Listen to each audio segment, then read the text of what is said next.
This is Unknown and Uncloned on the Undetermined Podcast Network.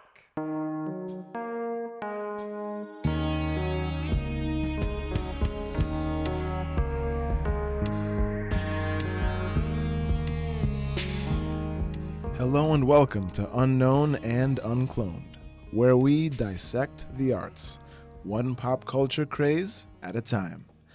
I'm your host, Rich.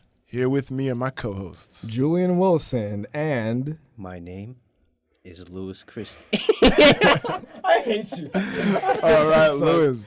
Now that was quite the dramatic entrance, but really, the one who we really need to dramatically introduce, My best friend, Tyler Thier. Hey guys, good to be here. Yeah. And you may be asking yourself, who is this Tyler guy? What? Tyler is a great poet. He's a very kind person, and he's a fantastic friend. Mm-hmm. And I want to give the listeners a chance to get to know him because he is a published poet, and he's got some work out there that you guys may like. Come on, tell us about it. Okay, so I wrote this collection a while ago called Illogical Logic of a Broken Mind, and I know that sounds very overly dramatic, but I can promise you it has like a nice mix of different genres in there. It's not just poetry; it also has like short stories and like little spin-offs of different literary classics that have inspired me. I sort of like expand on them with different characters and storylines and things like that. So That's awesome. yeah, it's on Amazon. I think it's still on Amazon. Okay. Do you plan on like having a hardcover? Because that'd be pretty cool. Yeah, it's only you mean like a hardcover book? Yeah. No, I don't think I have the money to afford that right now. But Yeah, I don't blame you. yeah, but I have that, and then you can get a Kindle edition too. So Nice. Yo. Nice. How did you get started on that path? believe it or not, because of my love for cinema. I know that sounds like a really weird statement to lead it to poetry, but Interesting. I've been a huge movie buff. It's film has influenced me more than anything in my life, and I sort of feel like out of all the arts, poetry and film are most closely related to each other. If that makes sense. I see. Yeah, I like that. I like that. Yeah, it's kind of like a back and forth between those two. Like I don't write like poetry just for the sake of poetry. I usually link it to film in some way or another. Cool. Now, at what age would you say you started writing seriously? Probably when I was in my freshman year of college. So when I was around, 17 or 18? Yeah. Ah, yes, the golden years. The golden years of teenage angst. Yeah, facts. Right? What did you write about in those times? Like skipping class, being a bad kid. What was... I was actually the complete opposite of what you would consider the stereotypical cool kid. I actually attended class and... Whoa, you daredevil. And stayed in my room on Friday nights and wrote papers and stuff like that. So I did my work. My poetry started off like very sort of dark and whiny in a way you could say. I was I went through a lot of mental stuff in college, but I've used poetry to sort of like build upon that as I've gotten more serious with it. Cool. Yeah. Cool. I mean, hey, that's one of the best reasons to use it as a mode of expression and to release, to be cathartic. I actually wanted to ask you, I remember that the last time I interviewed you, it was on a different podcast called The Poet's Corner. Yep. And you had talked about your trips to France. Yeah. Have you been again since? I haven't, no. I went to Paris only once, so that was the only time I've ever been to France. It was just for a weekend, but it was one of the best weekends of my life. I wouldn't trade it for anything. But that was when I was studying in Ireland for a semester, and I actually returned to Ireland very recently. Nice. For a short trip. I saved up for a while to make that happen, so I was glad to That must have been be back. amazing. Yeah. But also, I'm curious, is that also where your heritage lies? Like, Yeah, I do have family background in both in France and in Ireland as well. Hey, Cool. nice. And of course, I'm guessing you speak it. Just a little bit. Okay. But that was a huge source of inspiration for you, that trip to Paris. Yeah, absolutely. It got a lot of poems out of me too. That's good, man. Any ones that you have with you or not? Yeah, I have some poems with me. You want me to share like 1 or 2, 7? Share as many as you like, my friend. Yeah, man. Like progressively, we can just like read a few as the show goes on. He does have a lot of them. He's looking at the papers right now. Okay. Those authentic page flips, though. Right, the most. Glad you can hear all the ruffling in the background. I'm happy to. Okay. Future self walking dog. Buttoned up, professional me. Take a sweeping look at these woods. Can you spot the jagged beer cans? Overturned shopping carts? Rusting jacket pins crumpled beneath the leaves? Or the graffiti on destitute windows? Concrete power stations? Our bikes propped up against decay? And bonfires beside an open highway? Lily pads afloat in piss water? Fading dirt paths twisting into oblivion? 2. Worldly self taking walk. Reserved, mild-mannered me. Gaze hard upon these woods. Can you feel the rain-soaked hoodies? Stinging throats from cheap booze? Pitch-dark struggles to return home? Or the weight of smoke in hushed clearings? Brotherhood ashed into skin? Anarchic urge to burn everything? And heart-to-hearts that pull the wrong string? Trash water and sneakers? Sharp chain-link fence bordering infinity? 3. Broken self retrieving shards. Desolate, soft-spoken me. Breathe in the air of these woods. And ask of them, what say you, friends, before nothing remains but weeds and cracked pavement? Shall we drown in this muck once more? Yes. Wow. So visual as always, man. Yo, oh my God. I like it. That was awesome. Wow. What's the name of that piece? I didn't have a title for it for a while, but just recently I came up with Letters to a Friend. Letters to a Friend. Very nice title. That was awesome. That brought me back to speaking of the TBC thing. When I read my piece of Divided Reflections, I like the kind of like Divided Reflections. It kind of reminds me of that. Right. Yeah, I remember that. That's so awesome. Yeah. What inspired that piece? Because even I noticed it had like a different structure in terms of like, even related to most of your poems, like 1, 2, 3, 4. How did that come about? Yeah. So I wanted to write like a sort of letter poem, and obviously like it's kind of me talking to myself in this. It's just all the images are inspired by this pond, like by my house that was sort of influential, like in terms of like going out and like socializing with friends, like drinking beers in the backwoods and stuff like that, having bonfires, and then it sort of gets progressively into my more recent life and me like taking my dog around for walks and between classes at college and things like that. So it's sort of just like a progression of time, I guess. Cool. That's really a unique. I have actually You kind of in the form of chapters, like literally like a it's in the form of 3 letters. Continuous. Yeah. But the line that I really like, hearts to hearts that pull the wrong strings.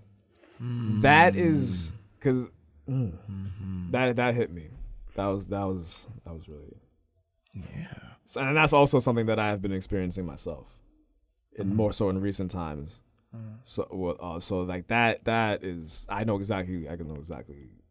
What is your intention with poetry? I mean, do you just keep doing it just because you love it? Do you hope to make a career out of it, or what? Yeah, I mean, I don't know. It's always I feel like this is one of the most difficult things to make a career out of, and like most people have that view, especially people who aren't poets. They're like, what would you do with poetry? But I'm trying my best. Like I don't think I'll ever get paid, a lot of money to actually write poetry, but I'm hoping I can get my stuff out there eventually and Definitely. reach a wider audience, keep doing open mics, and just not only it's therapeutic for myself, but also I'm hoping it would affect other people in some way or another. It's affected me, man. So that's one down. You know what I'm saying? Well, me too, because I joke around a lot, clearly, but most of the times, I'm quiet, like, to myself sometimes, and I do think about poetry. I was telling you, Tyler, not that long ago, I do have poetry, like, going on in my head. I do think of lines to write, but I just don't write them down. I'm just lazy to write them down. I'm actually thinking of one right now, actually from yesterday to today. I'm thinking about somebody and in general, but it's that constant image, the words that I'm like, oh, that'll be a good line. Then I need to be near pen and paper to write it down. If I don't, I'm gonna forget. But I know, like, how poetry does affect me in a way, it just puts me in a state of mind of, like, calmness, or it depends on the mood of the poem. It really depends. Some can make me feel somber, some can make me feel upbeat, depending on how the phrasing of some words go. Yeah. So that's how, poetry affects me in that way. Yeah. Like there's a different effect and different way that it will be interpreted depending on who you are, your life experiences. That's determined by who's listening. Exactly.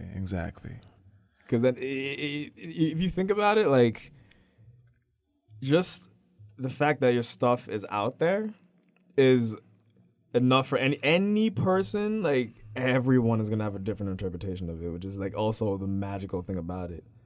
You write it with a certain intention, or maybe you just write it freely, but people can just listen to it and can make one conclusion, and then that conclusion changes and alters and shifts every time someone else listens to it, without the other person maybe just a pure in their own head listening to it for the first time, and then they make up their own thing about it. And I think that's why, like, just art in itself has been able to last and be such a powerful force, and, like, poetry is like probably the freest form of art.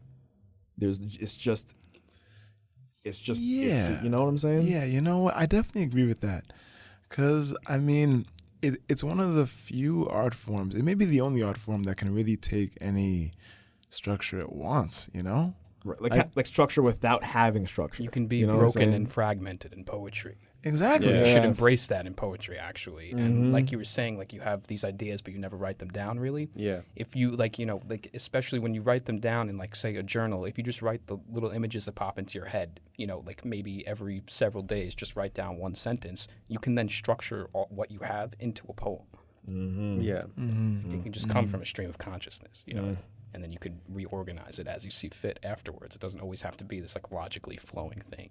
Yeah, does it have to be like a set, 1 2 1 2 1 2 3 1 2 3? No. It can be completely free form. I'm a huge fan of experimental poetry, and that could be a wide number of things. That's the thing.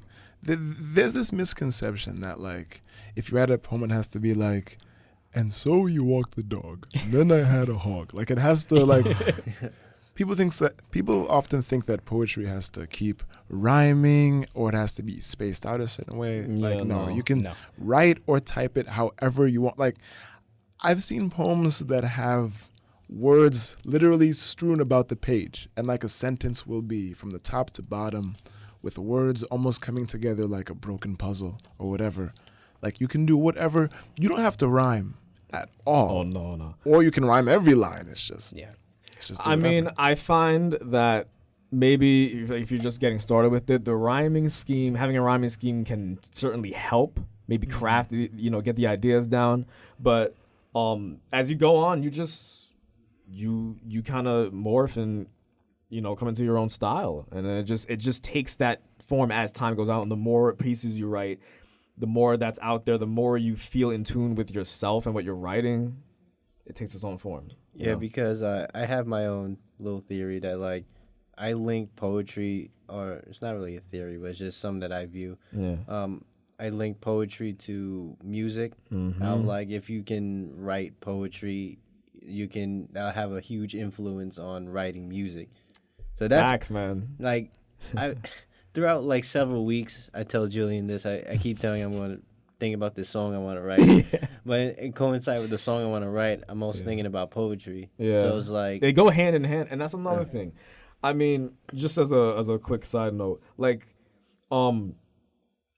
everything, especially with music and poetry, they're poetry is like it's like I guess like it's music without instruments, you know? Because music doesn't necessarily have to have instruments. The voice is an instrument itself. yeah. So by that, you know, there's a lot of different things you can intertwine with. But like lyrics is poetry. Poetry is essentially poetry isn't lyrics, but lyrics are poetry just by association. You know? Yeah. Because if you strip the music away, all that's left is the lyrics, which is could have a rhyme scheme, could not. It's the same rules that apply to poetry. So.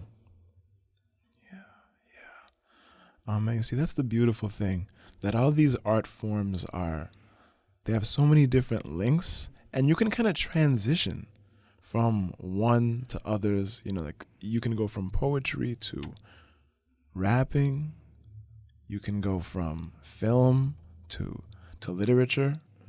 And I say that because, like you, Tyler, I take a large influence from films when it comes to writing short stories. I try to craft it as I would an eloquent movie. That's just how I viewed it. But it's the kind of versatility that it's just so awesome. There's just no other word for it. There really isn't. And there's no other feeling like it either. Whether you're doing poetry or music, like just kind of you're creating something that's beside yourself, and it takes on its own identity. You know? Yeah. It's like you're the main tree, but you got all these branches, and all these branches represent something you made, and that's a part of yourself, but it's still going in its own direction. It has its own life. It has its own energy. You know what I'm saying? But what about the leaves? The leaves, the leaves are the people that are affected by your art. Okay. So the people that like, you know, they might latch onto it, hang on to it. They might be inspired by it. Those are the leaves, I'd say. Or I say that the leaves are the people and the wind is the poetry that moves the people. Whoa. You better remember that Now one. we're getting somewhere. You better remember that. Oh, I will. Okay. I promise you. Well, I mean, you can just play this back when it's done. Yes. Good. You know, I'll snap for that. That was good. Thank you. Yeah. I'll snap. That was nice. See, And that's now- the stuff I don't write down. That's Well, now you don't have to. So. And now I'm in the mood for some more poetry. Tyler, Yes. care to share? Yeah. Please, sir. Round 2. Round 2. Fight. Enter the poetry. The rustling of the papers is a little bit different from like lounge music playing in the background. I apologize. That's but fine. Yeah, okay. Oh, no, it's great. I like It's that so much- comparison, man. It's so much more authentic than like going to your phone to read a poem. It's just that like, Yeah. you know. Yeah. He's like, yeah. Well, speaking of, you know, words being strewn across a page and not traditionally what people would think of poetry, this one that I wrote, obviously people can't see it if you're listening, but it just sort of has different words strewn across the page and not structured into stanzas or anything. So I'm going to read it in a certain way that, you know, I intended it to be. Rapture, on the rug green seat, as the train zips by Lotus Shore, and she burrows her heavy head into the crevice of my shoulder after an evening on Emerald Crags and before a night of belly laughs. Interesting. Short and sweet. Indeed. I love it. Indeed. Oh, now, if I'm correct, It's a very intimate one. yeah, I was just about to say, Yeah. is that in reference to your companion? It's in reference to, it's just Ireland. It's it evokes the feeling of okay, Ireland. Okay, I like that. I like that. Very specific memories. So no, I do have free moods every once in a while. I draw a lot from personal experience, but whenever I do, especially when I'm using people in my life, I try to obscure those images as much as possible so that they're just images and, no one can be like pinpointed specifically. At least I've tried to do that more and more to sort of highlight the poetic rather than draw attention to the fact like, oh, this is like my mom, this is my dad that I'm talking about, this is my crazy uncle. I try not to like point that out too specifically in my poetry. That's just me. I have like anxiety over like. Is that because you don't want to like highlight them per se? Yeah, exactly. Okay. I don't know. Sometimes I don't want to get like gratuitous in specifying like really intimate things in my life. Right. But I'm a huge fan of surrealism, and that's why I feel like that works when I try to make a poem about real life experiences, and I can sort of make it like very dreamlike, so that no one really knows exactly what I'm talking about specifically. Yeah. If that makes any sense whatsoever. No, it does. It does. And that abstract feel, that's probably my favorite direction that a poem can go in. Mm-hmm. Same thing with visual art. I love when things are like obscure and strange and just have this this way about them where it's so open to interpretation. And honestly, that's another place where I draw a lot of inspiration from, is like actual art, Yeah. Creators like MC Escher and Salvador Dali and Alex Gray. Endless inspiration, man. Endless inspiration. Do you plan to release any new content soon? New books coming up? Well, I've kind of gotten lost in the world of my my MFA program in poetry. So, true. I've been doing a lot of work for classes and, writing poems every single week, but also, reading novels for literature courses. So it's going to be difficult to get something out there, on my leisurely time. You enjoying that though? I am. I'm really enjoying it. I feel like I'm definitely building as a poet, I guess, from taking the program. Good. And I'm going to be, next year is going to be my, it's just a 2-year program. So next year will be my final year, and I'll be working on a thesis project. So that will be kind of like putting together a full-length collection of my poetry, making it cohesive and, flow together. So I guess maybe something will come of that. Hey, listen, I'll gladly read that thesis. I'm excited, man. For real. I'm excited already. Wait, how many poems is that going to have then? It's I think the minimum is around 30 to 40. Wow. Or 30 to 40 pages, so not necessarily 30 to 40 poems, because some poems can be more than one page, but pretty much every single poem I write is one page. So, same. It's going to be probably 40 poems, yeah. I feel like that's going to be really exciting to put together, though. Like, I would be like, yo, all right, it's go time. Let's round them up. That would be the best homework assignment of my life. Yeah. going back to all those pieces, I'd be like, of course, like. Oh my goodness, dude. Man. Yeah. Nice. Have you ever thought about collaborating your poems with music? Yeah, and music and film. Like that's something I've always wanted to do, is to make like poetry make a film centered around like a poem that I've written or something like that. And some of my favorite parts of films are always the music choice that the director uses. So I feel like to blend all three of those aspects together would be like a really cool thing to pursue in the future. I don't know. Yeah. Well, I mean, hey, in your program, if you come across any filmmakers or something, like in your network, you can try to do something like that. I just thought of an idea.